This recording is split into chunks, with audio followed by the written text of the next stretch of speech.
Pai querido, mais uma vez, obrigado pela Tua Palavra. Temos tanto que aprender e precisamos que o Espírito nos ensine. Ajuda-nos agora. Em nome de Jesus, amém. Amém. O tema de hoje é a origem do mal. Quem criou o diabo? Por que existe o diabo? Se Deus é criador de tudo, não teria ele criado também Satanás? Então, vamos a um texto bíblico para responder essa pergunta. Ezequiel capítulo 28, versículos 14 e 15 diz assim: Tu eras querubim da guarda, ungido, e te estabeleci. Permanecias no monte santo de Deus, no brilho das pedras andavas. Perfeito eras nos teus caminhos, desde o dia em que foste criado, até que se achou iniquidade em ti. Perfeito eras em todos os teus caminhos. Deus não criou Satanás. Deus criou um anjo perfeito. Perfeito eras em todos os teus caminhos. Agora, para que Lúcifer pudesse ser perfeito, ele tinha que ser livre. Porque não fosse livre, não seria perfeito. Agora, para ser perfeito, ele precisava ser livre. E para ser livre, precisava ter a possibilidade de escolher. E para poder escolher, precisava de pelo menos dois caminhos. Porque se houvesse só um caminho, ia escolher entre quê? Estaria obrigado a andar no único caminho que existia. Portanto, a perfeição de Lúcifer demandava a liberdade. A liberdade demandava a possibilidade de escolha. E a possibilidade de escolha demandava a existência de pelo menos dois caminhos. A possibilidade do bem e a possibilidade do mal. Por que um anjo perfeito escolheu a possibilidade do mal é um mistério. Agora você vai dizer, pastor, quer dizer que já existia a possibilidade do mal? Existia. Então Deus é o criador do mal. Espera um pouco. Existia a possibilidade do mal, mas a possibilidade do não é o. Vou ilustrar o que estou dizendo. Nós três temos possibilidade de contrair AIDS, sim ou não? Possibilidade? Sim. Isso quer dizer que estamos com AIDS? Não. Não. Ah, então a possibilidade de não é o. O fato de existir possibilidade do mal não quer dizer que havia mal. O mal começou quando essa possibilidade foi escolhida voluntariamente, livremente. Agora, por que um anjo perfeito que podia ter escolhido a possibilidade do bem, escolheu a possibilidade do mal? É um mistério. E sobre aquilo que a Bíblia não revelou, por que eu vou fazer conjecturas humanas? Uma coisa eu sei. Lúcifer, esse anjo perfeito, vejam o que diz o versículo 17, elevou-se o teu coração por causa da tua formosura, corrompeste a tua sabedoria por causa do teu resplendor, então lancei-te por terra diante dos reis, te pus para que te contemplem. Quer dizer, esse inimigo, esse anjo perfeito, de repente virou-se um poço de egoísmo, de cobiça, de orgulho, de inveja, de maldade. O texto bíblico diz que esse anjo mau, agora já não mais perfeito, mau, ele tentou tirar Deus do trono. Isso está aqui em Apocalipse 12. Tentou arrebatar o trono de Deus. Houve uma batalha lá nos céus. E o inimigo foi derrotado nessa batalha. Capítulo 12, versículo 7, diz assim: Houve peleja no céu, Miguel e os seus anjos. Miguel é a raiz hebraica para Cristo. Miguel e os seus anjos pelejaram contra o dragão. Também pelejaram o dragão e seus anjos. Todavia não prevaleceram, nem mais se achou no céu o lugar deles. E foi expulso o grande dragão, a antiga serpente que se chama Diabo e Satanás, o sedutor de todo mundo, sim, foi atirado para a terra e com ele os seus anjos. Por que os seus anjos? Porque quando Lúcifer deixou entrar o orgulho em seu coração e se tornou o diabo, escolheu a possibilidade do mal. do mal, ele começou a semear esse espírito entre os anjos e conseguiu enganar uma terceira parte dos anjos. E com essa terceira parte dos anjos tentou arrebatar o trono de Deus. Houve uma peleja, foi derrotado e foi expulso dos céus. E agora, a que se dedica o inimigo hoje? Somente a semear dor, tragédias, a criar problemas e dificuldades para o ser humano. Em realidade, já que não conseguiu com Deus, agora quer destruir a raça humana, que é objeto de todo o amor de Deus. Pastor, por que Deus, na sua imensa sabedoria, ele, como o senhor falou, ele sabe o princípio, o final, desde o começo, mas por que ele não destruiu, então, logo Satanás nesse momento? Por que ele precisava ficar vivo para causar tanto problema? Uma boa pergunta. Satanás se rebelou, enganou uma terceira parte dos anjos. Deus podia ter aniquilado todos eles. E tchau, acabava, não havia mal, não tínhamos que estar sofrendo hoje. Exatamente. Só que Satanás enganou essa terceira parte dos anjos com a seguinte receita: Deus é mau, Deus é abusivo, Deus é ditador, Deus estabeleceu uma lei que não podemos cumprir. Se nos atrevermos a discutir com ele, ele nos mata. Agora, se Deus matasse todos eles, o que ia acontecer na mente dos anjos que não caíram? A dúvida. Ah, ele tinha razão. Se a gente se levanta, ele mata. Então, a partir de aí, os anjos não caídos teriam obedecido por medo. E obediência por medo para Deus não é obediência. A obediência só tem valor se é por amor. Por isso, Deus teve que deixar vivo Lúcifer até hoje, com todo o sofrimento, com toda a dor que a raça humana vê. Os anjos não caídos, os seres que existem em outros planetas, fora da galáxia nossa, olham para esta Terra e a estas alturas da vida, eu penso que eles estão olhando assim, dizendo, realmente já chegou o momento. Está provado que Satanás está errado. Satanás não tinha razão. E agora sim chegou o momento de acabar com eles. Agora, o senhor falou em outros planetas, né? Outras galáxias. Isso tudo que você estava falando para a gente, até Apocalipse capítulo 12, isso aconteceu no céu, na atmosfera do céu. E como isso agora veio parar aqui na Terra? E porque justo aqui, né? Justo aqui, e onde que nós, seres humanos, entramos nessa história do mal? Bom, volto a repetir, eu só posso responder o que está escrito na Palavra de Deus. O que não está escrito, não posso fazer conjecturas humanas. Eu humanamente penso, o diabo pode ter ido a outros planetas habitados, porque embora a ciência hoje está querendo descobrir se em Marte há vida, se em Mercúrio há vida, se em Júpiter há vida, eu já posso dizer que não há vida. Neste sistema planetário solar, não há vida mais do que na Terra. Agora, fora deste sistema planetário, porque este sistema planetário no universo é como um pinguinho de areia, não é nada diante do universo imenso. Há outros seres, e eu posso mostrar isso, inclusive aqui, lendo o livro de Jó, eu posso mostrar em Jó capítulo 1. Vejam, no versículo 6, diz assim: num dia em que os filhos de Deus vieram apresentar-se perante o Senhor, veio também Satanás entre eles. Que filhos de Deus eram esses? Filhos de outras galáxias, filhos de outros planetas, seres, não digo seres humanos, mas eu não sei que forma tem, a Bíblia não me revela nada. Criados. Seres criados de outros planetas. Então, Satanás, os anjos, não são os únicos que existem.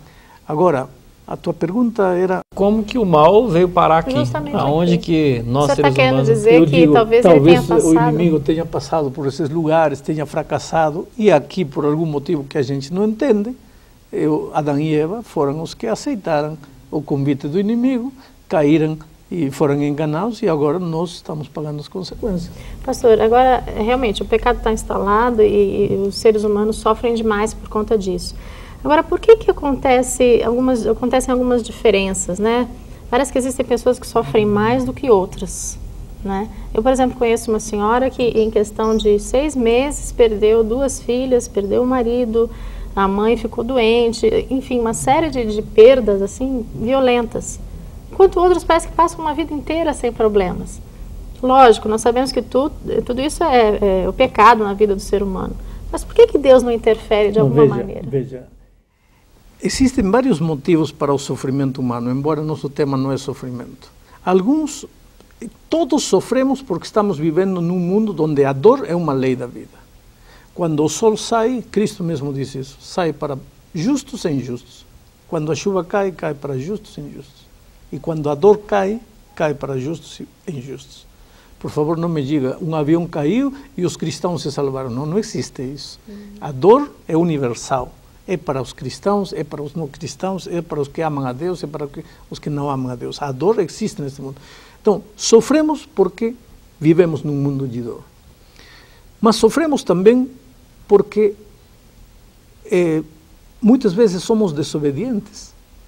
Já disse que Deus tem estabelecido normas para proteger a vida. Assim como no trânsito tem leis, semáforo vermelho é para parar. Não parou, bateu. Agora, o que acontece com o ser humano? O ser humano diz, Deus me está castigando. Tudo que é sofrimento é castigo de Deus. Espera, Deus não está te castigando. Você bateu o carro porque passou a luz vermelha. Isso não é castigo de Deus. Eu fumei e peguei câncer. Não é castigo de Deus. A consequência da decisão errada. Bebi toda a minha vida, agora estou com cirrose no fígado. Isso não é castigo de Deus, isso é consequência da minha vida errada. Então, e outra coisa, muitas vezes sofremos também por culpa da genética. Por isso que nós temos que ser conscientes do que estamos fazendo, porque o que fazemos, o que comemos, o que não comemos, como vivemos, vai ser herança genética para nossos filhos, nossos netos, nossos bisnetos. Muitas vezes chegam até a terceira, quarta geração as consequências da desobediência de gente do passado. Então vivemos num mundo de dor, porque uns mais, porque outros menos, eu não sei. Uma coisa sei, quando Cristo voltar, muitas coisas serão esclarecidas lá nos céus. A primeira intenção de Satanás, ou de Lúcifer naquela ocasião, era tomar o próprio local de Deus, pelo que o senhor me afirmou, né? E hoje, qual que é o trabalho dele? Qual a intenção dele? O que ele tem tentado fazer? Hoje, a intenção do diabo também é tirar Deus do trono. Mas de que trono? Do trono do teu coração. Jesus disse, filho, dá-me hoje o teu coração. O tesouro mais precioso que nós podemos dar a Deus é o nosso coração. E o diabo tenta tirar Deus do trono do nosso coração e se colocar a ele. Só que para isso ele não vem como diabo. A tentação é interessante. Diz aqui em Apocalipse, descreve a Satanás, vou ler de novo Apocalipse, diz o sedutor de todas as nações, sedutor. A arma dele é a sedução, é a tentação. Ele, para destruir a vida de um homem, pode se disfarçar de uma mulher bonita. Para destruir a vida de uma mulher, pode se disfarçar de um homem bonito. Se disfarça de uma filosofia bonita, muitas vezes até de uma religião bonita, de uma música bonita, de uma literatura bonita. Não interessa o método. No Éden, para enganar a Eva, se disfarçou de um animal bonito. A serpente era o mais belo dos animais naquela época. Pastor, até que ponto Deus permite a atuação de Satanás na vida de uma pessoa? O senhor está citando, né, que Satanás pode se disfarçar de uma bela mulher para um homem, enfim, alguma tentação para as pessoas. Até que ponto Deus permite que ele haja na vida de uma pessoa? Dessa forma, levando-a ao pecado. Até o ponto do limite da tua liberdade. A única coisa que o diabo pode fazer é não ultrapassar o limite da tua liberdade. Até aí ele pode chegar, ele pode te mostrar maravilhas, filosofias. Olha, vem cá, eu te dou, eu te entrego. Mas não pode passar o limite da tua liberdade. Se você peca, é porque você quer. Se você cai, é porque você aceita. O diabo, tudo que pode fazer é te tentar, mais nada. Ele não pode ultrapassar o limite da tua liberdade. A gente está falando de uma entidade, eu não sei se seria espiritual, se essa entidade... Mais que entidade, eu falaria de uma pessoa. Uma pessoa, talvez não como nós somos, né, com essas características. Uma pessoa espiritual. Pessoa espiritual. Significa que se ela está na Terra, ela existe, não é? O mal não é simplesmente o acaso, né? E hoje em dia, o ser humano consegue encontrar o próprio Satanás, os seus anjos, existe manifestação deles mesmo? Lógico, que ele se disfarça de muitas... Uma das maneiras como se disfarça é de espíritos. espíritos. Vamos a ver numa lição mais adiante, esse não é nosso estudo agora, que os espíritos, em sua grande maioria, são espíritos diabólicos. Não existem espíritos desencarnados que andam voando, mas esse é assunto de outro estudo que não vamos analisar agora. Mas o diabo está aí presente em cerimônias de bruxaria, de feitiçaria. Inclusive tem gente que adora Satanás hoje como se fosse um deus. Literalmente é o diabo, sabendo que estão adorando o diabo. Pastor, Satanás foi um ser criado por Deus, né? Lúcifer a princípio. Satanás não, Lúcifer. Lúcifer. Deus não criou Satanás, Deus criou um anjo perfeito que sozinho se fez Satanás. Exatamente por esse motivo, porque inicialmente ele era um anjo, uma criatura de Deus perfeito, né? Deus o amava como amava todos os demais anjos, como ama cada um de nós. E continua amando. Ainda há chance de perdão para Satanás? Não vamos a trabalhar sobre conjecturas. E eu quero te responder unicamente com a Bíblia. Biblicamente, para uma pessoa alcançar a salvação, teria que se arrepender. Tudo indica na palavra de Deus que Satanás chegou ao ponto de não retorno. Ao mesmo ponto que qualquer ser humano que endurece seu coração contra o Espírito pode chegar. Portanto, se não há arrependimento, não há perdão. E até que ponto Deus vai permitir, então, a atuação dele, a atuação do mal nessa terra? Porque já não dá mais, né? A gente já não aguenta mais. Que ele está sendo vitorioso hoje, aparentemente. Até que não fique um pingo de dúvida nas mentes de todos os seres criados. Não aqui na terra, sino no reino celeste.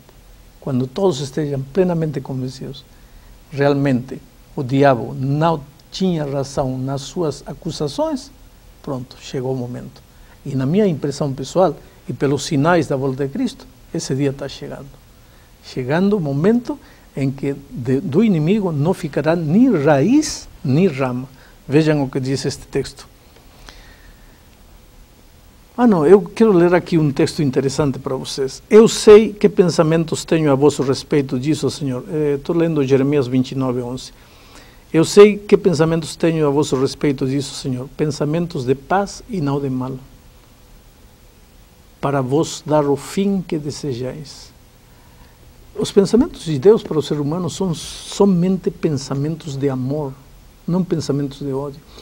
Nada do que te faz sofrer nesta vida nasce na mente de Deus. Tudo que traz dor à tua vida, te arranca lágrimas, nasce da mente do inimigo. O ser humano às vezes chama castigo divino as consequências de seus próprios erros. Mas Deus não está querendo castigar ninguém. Deus só quer paz. Deus ama o ser humano, mas o ser humano caminha sozinho por seus próprios caminhos e colhe o que plantou. Mas às vezes passa na cabeça da gente, pastor, é muito comum, pelo menos na minha cabeça passa. Por que Deus permitiu? Sabe? Porque certas tragédias, certas coisas parece que vão além do nosso limite, né? E por que Deus permitiu? A Bíblia não me diz a mim. Como posso dizer? Um dia perguntaremos a Deus por que permitiu. E tem uma coisa, a gente vai sentir vergonha do que a gente pensava aqui, quando Ele nos explicar. Porque assim como os anjos, quando Lúcifer se levantou, e Deus não matou eles, porque na mente deles havia dúvida, e hoje esses mesmos anjos devem estar arrependidos por ter permitido que a dúvida aparecesse no coração deles. Assim nós também um dia, quando Ele nos explicar, ficaremos envergonhados de ter duvidado do amor dEle. E eu quero terminar dizendo para você que por mais que você esteja vivendo neste momento um momento difícil na sua vida, talvez sendo vítima de alguma tragédia e não entende, tenha paciência. Um dia tudo será esclarecido. Ele vai te explicar nos mínimos detalhes. E você vai abaixar os olhos e vai dizer: Senhor, tu tinhas razão, eu estava completamente errado. Mas por enquanto a mão protetora, consoladora de Deus está aí ao teu lado. Que Deus te abençoe.